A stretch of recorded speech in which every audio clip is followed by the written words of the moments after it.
روح زندگی کی خالق نہیں ہے، زندگی کا خالق اللہ ہے. تو روح کیا ہے؟ تو روح زندگی کا سبب ہے، اللہ مسبب ہے، روح سبب ہے اور زندگی مسبب ہے. مثال کے طور پر ہمارے گھر میں جو بچے پیدا ہوتے ہیں ان کا خالق بولو گا اللہ ہے، وہ مسبب. ماں اور باپ سبب.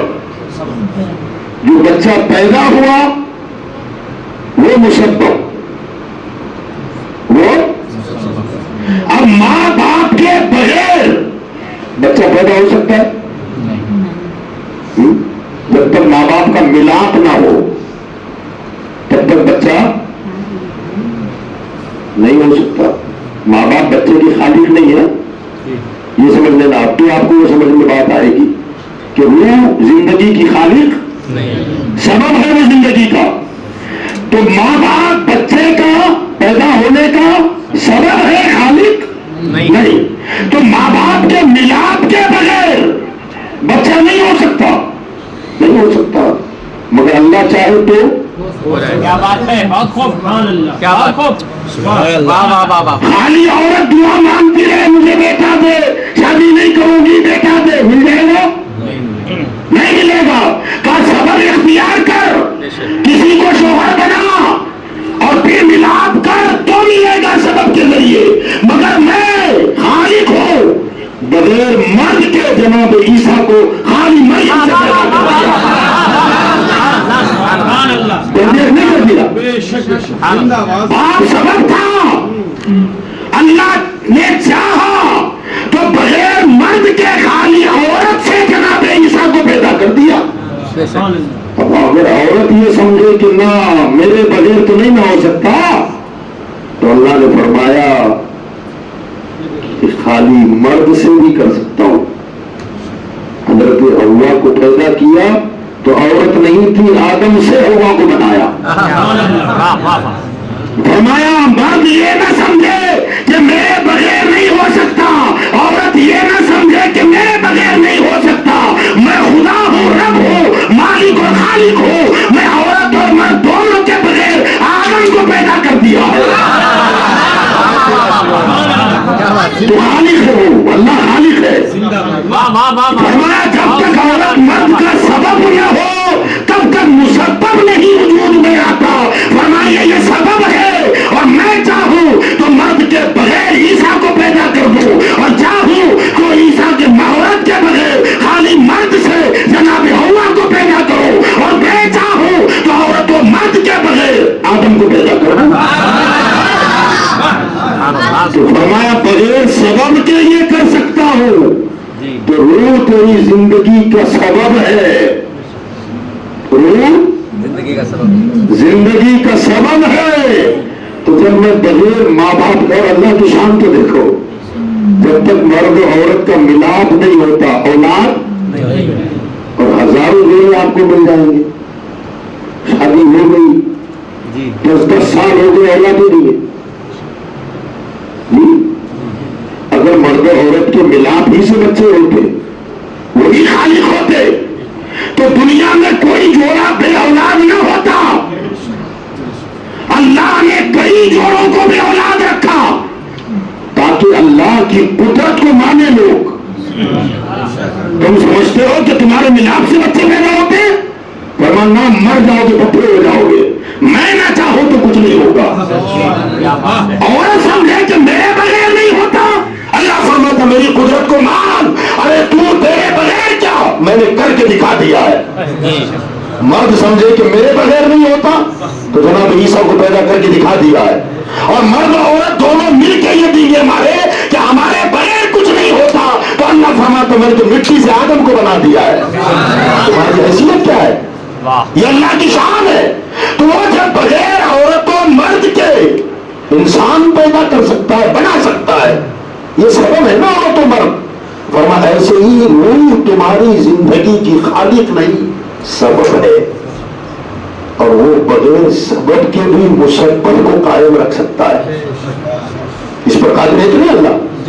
ہاں، بغیر عورت مرد کے بھی بچہ پیدا کر سکتا ہے، انسان بنا سکتا ہے. تو روح نکلنے پر بھی کسی انسان کو زندگی دے دے، کوئی روک سکتا ہے اسے؟ بھائی روح نکل گئی اور وہ کہے کہ میں زندگی دینا چاہتا ہوں، کیا دے نہیں سکتا؟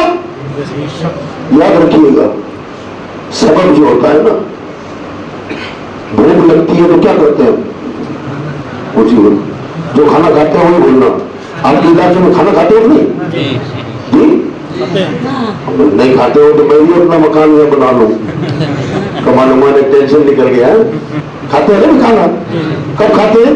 جب بھوک لگتی ہے. اور جب کھانا کھا لیں گے تو بھوک ختم ہو جائے گی، مٹ جائے گی، پیاس لگے گی، پانی پیئیں گے، پیاس بجھ جائے گی. مگر کیا کھانا بھوک مٹاتا ہے اور پانی پیاس بجھاتا ہے؟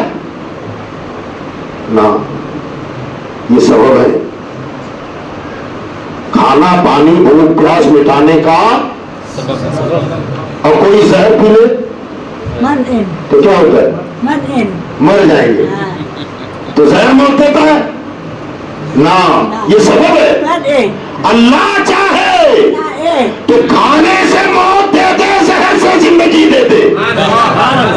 اگر وہ چاہے نا، آگ کا کام جلانا ہے، برابر. اگر وہی جلاتی تو ابراہیم کو کیوں نہ جلایا؟ پتا چلا پانی بہاتا ہے، چھری کاٹتی ہے. اگر چھری کا کام کاٹنا ہی ہے تو اسماعیل کو کیوں نہیں کاٹا؟ آگ جلانا جلاتی ہے تو ابراہیم کو کیوں نہ جلایا؟ پتا چلا کسی کا کچھ نہیں ہے، سارا حکم اس کا ہے، وہ جو چاہے سو کرے. وہ چاہے تو میاں پانی سے آگ لگا دے، اور وہ چاہے تو آگ میں گلے گلزار کھلا دے. اس کی مرضی ہے. اچھا ایک بات آ گئی ہے تو سن لیں آپ.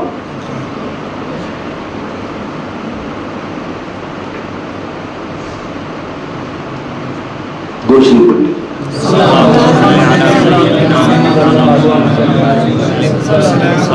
سلام دائما علیک یا رسول اللہ صلی اللہ تعالی علیہ وسلم. قرآن کی ایک آیت ہے، آیت ذہن میں نہیں آ رہی ہے. 30ویں پارے میں اگر ذہن میں آ جائے تو اس کا ترجمہ ہے قیامت کے دن سمندر بھڑکا دیے جائیں گے. سمندر بھڑکا دیے جائیں، آگ لگے گی سمندر میں.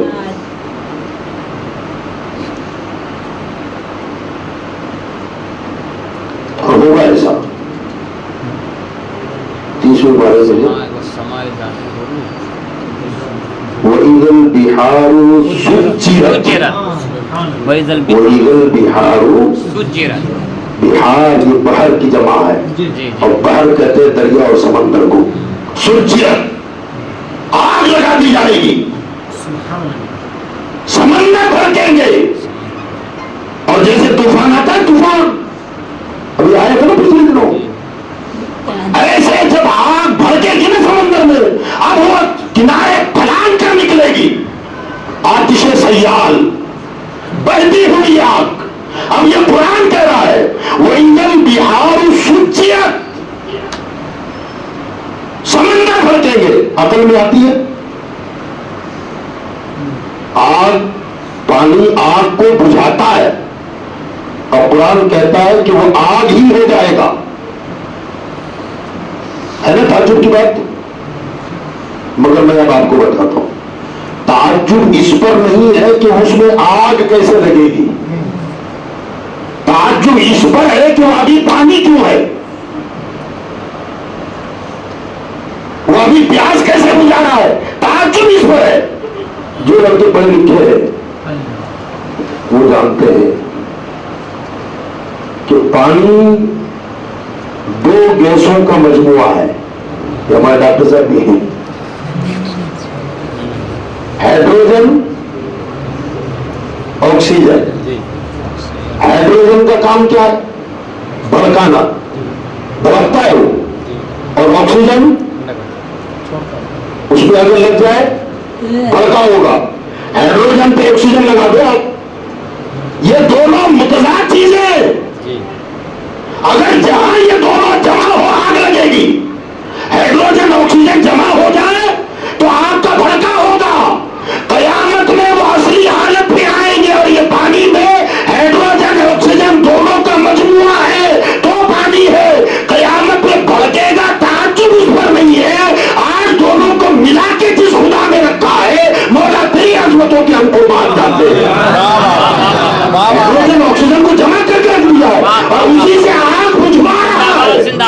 یہ اللہ کی شان ہے. اسی سے آگ کو بجھواتا ہے. حقیقت میں وہی آگ ہے. حقیقت میں وہی آگ ہے. ہائیڈروجن آکسیجن جمع ہو جائے تو تباہ ہو جائے دنیا، گھر جل جائے، مگر سمندر پانی سے آباد ہے. یہ اللہ کی شان ہے. تو یاد رکھیے گا، کسی کا کچھ نہیں ہے. ان اللہ علی کل شیء قدیر. اللہ قادر ہے، جو چاہے سو کرے، جو چاہے سو کرے. میں ایک روایت میں آپ کو سنا دوں. کربلا کا واقعہ ہوا، رات تھی. اسیران کربلا چٹھیل میدان میں کھلے آسمان کے نیچے چھوڑ دیے گئے. یزیدی نشے میں مست ہے، خوشیاں منا رہے، ہم جنگ جیت گئے. صبح کی داستانیاں دوہرائی جا رہی ہے. میں نے یہ کیا، میں نے وہ کیا، میں نے یہ کیا. لٹا پٹا حسین قافلہ، عورتوں، بچوں، بیماروں کے بیمار زین العابدین کے ساتھ چٹھیل میدان میں گم اندھیرے میں. سب سے زیادہ عمر والی کوئی خاتون تھی تو سیدہ زینب تھی. تو ایک ایک کو آواز دے کر تسلی کر رہی ہے کہ خیر خیریت سے ہے یا نہیں، کوئی قافلہ ہمارا کہیں جا رہا ہے. تو بھی کوئی حادثے سے گزر گیا ہو اور رات کا اندھیرا ہو، کسی جنگل میں ہم کو پڑاؤ کرنا پڑے، تو جو ذمہ دار ہوگا اس کو سب کی فکر ہوتی ہے کہ فلاں ہے کہ نہیں ہے، فلاں ہے کہ نہیں ہے، فلاں کس حال میں ہے، ٹھیک ٹھاک ہے کہ نہیں ہے. تو سیدہ زینب رضی اللہ تعالیٰ عنہا اسیران کربلا کا نام لے لے کر پکار رہی ہے، فلاں زین العابدین، شہر بانو، رباب وغیرہ وغیرہ. ٹھیک ہے؟ کہاں ہم ٹھیک ہے، سو رہے ہیں، سو جاؤ، کوشش کرو سونے کی. نام لیتے لیتے لیتے امام حسین کی 6-7 سالہ بچی سیدہ سکینہ کا نام لیا. جب نام پکارا تو جواب نہیں آیا. انہوں نے دوسری مرتبہ پکارا، جواب نہیں آیا. پھر بھی پریشان ہو گئی. شہر بانو سے کہا کہ سکینہ جواب نہیں دے رہی ہے، ڈر ہے، جنگل ہے، پتہ نہیں کیا حادثہ ہوا، کسی یزیدی درندے نے کوئی خباست میں کی ہو، اٹھا لے گیا ہو، یا جنگل کا کوئی جانور آ کے لے گیا ہو، چھوٹی بچی ہے. اٹھ کر کے اندھیرے ہی میں ادھر ادھر آواز دیتی ہوئی جا رہی ہے. تو اس طرف نکلی جو جنگ کا میدان تھا، جدھر سارے شہداء جا جا کر جام شہادت نوش فرما چکے تھے. تو اس طرف جب قدم بڑھائے تو ادھر سسکیوں کی آواز آ رہی ہے، کوئی سسک سسک کے ہو رہا ہے. جب سسکیوں کی آواز آئی تو جہاں لاشیں پڑی ہے، کٹی پٹی لاشیں ہیں، سر نہیں ہے، جسموں پر گھوڑے دوڑا دیے گئے، اس میں سے آواز آ رہی ہے سسکنے کی. تو سیدہ زینب نے آواز دی کہ کون ہے؟ تو پھوپھی کی آواز پہچان کر سکینہ بولی، پھوپھی میں سکینہ ہوں. تو پھوپھی اور ماں دوڑتی ہوئی آئی کہ بیٹی یہاں کیا کر رہی ہے؟ کہ کل تک بابا کے بغیر کبھی سوئی نہیں ہوں. جب بھی سوتی تھی تو ابا کے بغل میں سوتی تھی، کبھی سینے پہ سوتی تھی، کبھی گلے میں ہاتھ ڈالتی تھی، کبھی ابا مجھے سینے سے چمٹاتے. زندگی کا یہ پہلا واقعہ ہے جو آج بغیر ابا کے سو رہی ہوں. تو وہاں سونے کی کوشش بہت کی مگر نیند نہیں آئی. صبح ہم نے دیکھا تھا کہ ابا ادھر ہی آئے تھے، واپس نہیں آئے، تو میں اپنے ابا کی تلاش میں یہاں آئی، اور بیٹی یہ ہے تمہارے ابا؟ تو کہا ہاں، اور بیٹی یہاں تو صحیح نہیں ہے، تم نے ابا کو پہچانا کیسے؟ سر غائب ہے، تمہیں کیسے پتا چلا کہ یہ تمہارے بابا ہے؟ تو سیدہ سکینہ کہنے لگی کہ جب میں روتی ہوئی آئی اور اپنے ابا کو آواز دی کہ بابا مجھے آپ کے بغیر نیند نہیں آ رہی ہے، کہاں ہیں آپ؟ تو مجھے اسی میں سے آواز آئی سکینہ میں یہاں ہوں، میرے پاس آ۔ بل احیاء، اللہ فرماتا ہے وہ زندہ ہے۔ اب یہاں تعجب خیز بات یہ، ہم تو سمجھتے ہیں کہ زبان ہو تو بولتا ہے آدمی، یہاں تو سر ہی نہیں ہے، بولا کون؟ جان روح کے بغیر آدمی زندہ نہیں رہتا نا، یہ عقل ہے۔ وہ چاہے تو روح کے بغیر زندگی دے، یہاں سر ہی نہیں ہے اور آواز آ رہی ہے بیٹی میں یہاں ہوں، کیا پتا چلا؟ زبان کا کام بولنا ہے، یہ اس کی قدرت ہے جو زبان سے بلوا رہا ہے۔ اگر وہ چاہے تو کانوں سے بلوائے اور زبان سے سنوا دے، یہ اس کی قدرت ہے، مگر یہ سبب بنایا بولنے کا، سننے کے کان کو سبب بنایا، دیکھنے کا آنکھوں کو سبب بنایا، یہاں خالی گھر بولا کہ بیٹی میں یہاں ہوں۔ اور حضرت منیہال بن عمرو تابعی ہیں، وہ فرماتے ہیں کہ جب سر حسین کوفہ سے منتقل ہو کر دمشق آیا، یزید کے دربار میں رکھا گیا، اور اس کے بعد یزید کے حکم سے نیزے پر چلا کر دمشق کے گلی کوچوں میں پھرایا جا رہا تھا، تو کہتے ہیں کہ لوگ دائیں بائیں پیچھے ایک مجمع لگا ہوا تھا، سر حسین لے کر کے گزر رہے تھے، کئی ہفتے بیت گئے، سر کٹا تھا کربلا میں، گھر وہی ہے، سر لے کے آئے، اور ایک قرآن پڑھنے والا گھر کے اندر قرآن پڑھ رہا ہے۔ ان اصحاب الکہف والرقیم کانوا من آیاتنا عجبا، اصحاب کہف کو تم کیا جانو کہ یہ کیا ہے؟ یہ غار والے اللہ کی نشانیوں میں سے بڑی عجیب نشانی ہے۔ تو فرماتے ہیں سر حسین سے آواز آئی کہ اصحاب کہف کا واقعہ یقیناً عجیب نشانی ہے، اور حسین کو قتل کر کے اس کے سر کو نیزے پہ گھمانا یہ اس سے زیادہ عجیب تر بات ہے۔ سر حسین سے آواز آئی، وہاں گھر سے آواز آئی، اور یہاں سر سے آواز آئی۔ اللہ فرماتا ہے مردہ نہ کہو، وہ زندہ ہے۔ یہ قرآن کا فیصلہ ہو گیا کہ وہ اونچی بولے، وہ زندہ ہے۔ اب یہ کہاں شہید ہوئے؟ کربلا میں۔ کسی اور میدان میں بھی شہید ہوں گے تو مگر شرط ہے اعلیٰ کلمت الحق، اللہ رسول کی محبت میں، دین کے لیے۔ کربلا شرط نہیں ہے، شرط کربلا نہیں ہے، شرط ہے اعلیٰ کلمت الحق۔ کوئی ہندوستان میں جان دے دے، کوئی کسی اور جگہ پر جان دے دے، مگر اللہ رسول کی رضا کے لیے دے۔ اللہ فرماتا ہے میں زندگی بانٹنے والا اعلان کر رہا ہوں کہ وہ زندہ ہے۔ اب یہ جو میدان جنگ میں اعلیٰ کلمت الحق کے لیے جو جان دیتے ہیں، قرآن کا فیصلہ ہے کہ وہ زندہ ہیں۔ اور ایک مرتبہ جنگ سے واپسی پر ہمارے آقا صلی اللہ علیہ وسلم نے صحابہ سے فرمایا رجعنا من جہاد الاصغر الى جہاد الاکبر۔ فرمایا کہ ابھی جو جنگ میدان جنگ سے ہم آئے نا، فرماتے ہیں کہ ہم لوٹے چھوٹے جہاد سے بڑے جہاد کی طرف، وہ جہاں تلواریں اور تیرے اور نیزے چل رہے تھے، آقا نے فرمایا وہ چھوٹی جنگ ہے، اب ہم گھر جا رہے ہیں، بڑی جنگ اب ہے۔ تو آقا بڑی جنگ کون سی ہے؟ تو کہا اب جو تمہاری زندگی میں ہے نا یہ بڑی جنگ۔ کیا مطلب؟ یہ نفس کی جنگ،